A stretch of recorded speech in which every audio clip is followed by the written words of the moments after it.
सभी पत्रकार साथियों का आज की इस प्रेस कॉन्फ्रेंस में स्वागत है।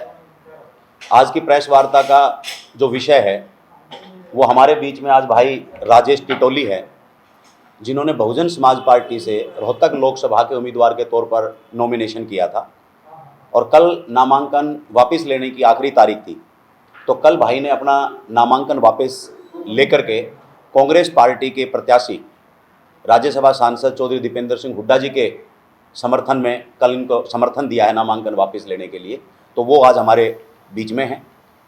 इधर साइड में हमारे आशीष सिंधु जी हैं, जिन्होंने 2019 में बहुजन समाज पार्टी से कलानौर विधानसभा का चुनाव लड़ा और लगातार 5 साल से अपनी विधानसभा में सक्रिय रह करके गांव-गांव लोगों को जोड़ने में लगे थे। कल चौधरी भूपेंद्र सिंह हुड्डा और हरियाणा प्रदेश कांग्रेस के अध्यक्ष चौधरी उदय भान जी के नेतृत्व में अपने हजारों समर्थकों के साथ में कांग्रेस पार्टी में ये शामिल हुए हैं और आगामी लड़ाई कांग्रेस में लड़ेंगे और चौधरी दीपेंद्र सिंह हुड्डा को जिताने में अपना तन मन धन से सहयोग करेंगे। तो दोनों साथी हमारे बीच में हैं और आज की प्रेस वार्ता का यही मेन विषय था। सर, ये ऐसा निर्णय एकदम से नहीं लिया। मैं काफ़ी समय से गरीब कमेरा वर्ग की लड़ाई लड़ता रहा हूँ और इस मनुवादी व्यवस्था के खिलाफ मैंने लड़ाई शुरू की थी और मैं ओबीसी समाज से आता हूँ और ओबीसी समाज की लड़ाई और एससी समाज के भाइयों की लड़ाई के लिए मैंने निर्णय लिया था। जो ये मनुवादी ताकतें हैं हमारे संविधान को ख़त्म करना चाहती हैं, तो इसके लिए मैंने काम करने के लिए ये निर्णय लिया था। और इस पार्टी को क्या है, जो बीजेपी पार्टी को अरविंद शर्मा को दीपेंद्र हुड्डा ही हरा सकते हैं, इसलिए मैंने इसका समर्थन दिया। क्या पहले से प्लान था आपका ना? ये कोई प्लान नहीं था। मैंने तो एमपी की टिकट भी इसलिए लिया था कि हम अपना क्या है कि सबसे बड़ी पंचायत में अपना जनप्रतिनिधि करके और इस संविधान को बचाएंगे। मैंने अपने जो भी जितने भी यहाँ बहुजन समाज पार्टी के कार्यकर्ता पदाधिकारी थे सब घूम के उनके 1 महीना सर्च करके हमने देखा भी पीछे 38,000 कुछ वोटें आ रही थी। अब 50-55 के आसपास हमारे आ रही थी। तो उससे तो क्या है कि हम बन तो रहे नहीं थे और जो नहीं बन रहे थे तो हमने ये सोचा कि भाई जो इस बीजेपी सरकार को रोके हम उसको समर्थन देंगे। ये आपका अपना फैसला है या बीएसपी का फैसला? ना, ये मेरा अपना फैसला है, ये बीएसपी का कोई फैसला नहीं है, मेरा इंडिविजुअल फैसला है। नामांकन करते वक्त संविधान की चिंता एकदम से 10 दिन के अंदर ही सारा सब कुछ हो गया, सवाल उठ रहे इस चीज के ऊपर? नहीं, ये तो 1 महीने से हम चल रहे थे। 13 तारीख को सूरत में बीजेपी कोई खेल करती है तो आप लोग क्रिटिसाइज करते हैं, आप विड्रा करें तो उसको भी सवाल उठ रहे हैं। पर्दे के पीछे क्या खेल हुआ है? सवाल नहीं, पर्दे के पीछे कोई नहीं। सब संविधान की चिंता होगी तो मैं तो शुरू से ही संविधान को उठा के लेके चला था। जो मैंने स्पीच ली वो संविधान की दी है। 7 दिन पहले आप नामांकन कर रहे हैं, 7 दिन में आप विड्रॉ करके किसी और को कर रहे हैं संविधान की रक्षा। मैंने 7 दिन 2 महीने से लगे हुआ मैं इसमें। और पिछले 13 को मेरे को क्या है कि टिकट डिक्लेयर हुई थी, उसी दिन से लग रहा हूँ। मैंने पूरे सर्च करके पूरे हल्के में सब लोग क्योंकि राय शुमारी लेके ने जब ये मैंने ये कदम उठाया। भाजपा के लोगों का दरअसल ये आरोप है, मेरा नहीं है। हाँ, ये तो पहले से तय था, कांग्रेस प्रोजेक्टेड थे ये उम्मीदवार और ये स्क्रिप्ट का हिस्सा था कि ऐसे करके एक माहौल बनाने के लिए कि टिकट आई नामांकन के उसके बाद नहीं, ऐसा कुछ नहीं था। वो तो विपक्ष की पार्टी जो है वो आरोप प्रत्यारोप लगाती है। ऐसा कुछ नहीं था।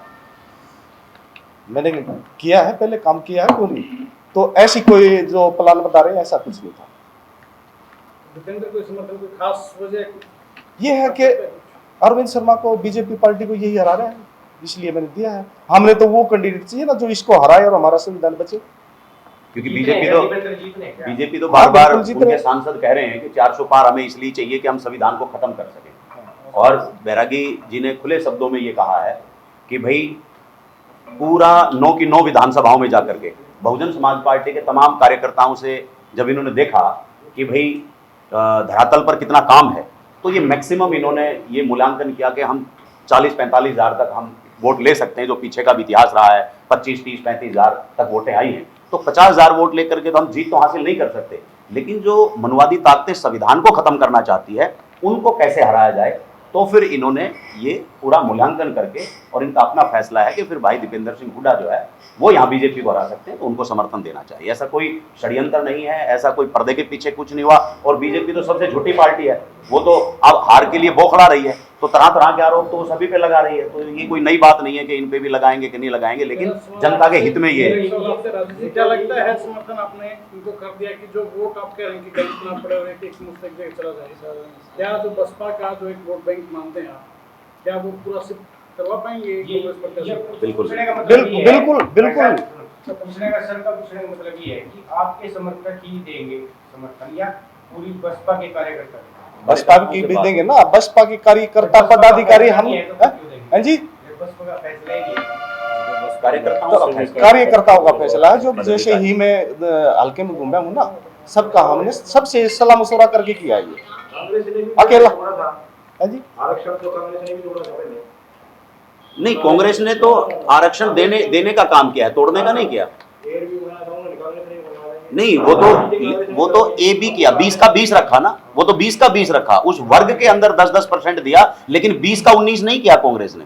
बसपा का फैसला दरअसल वो कह रहे हैं ना, वर्मा जी ने सवाल कर दिया। जी। देखिए बसपा का फैसला बसपा का फैसला बस कैसे हो सकता है? बसपा के जो जमीन से जुड़े हुए वर्कर हैं, बसपा के जो जमीन के जुड़े हुए वर्कर हैं, जी जी, जैसे है ना, बीजेपी का बयान नहीं आया था, ये बड़े बड़े नेता कह रहे हैं अब 400 पार कर दो, हम संविधान को बदल देंगे।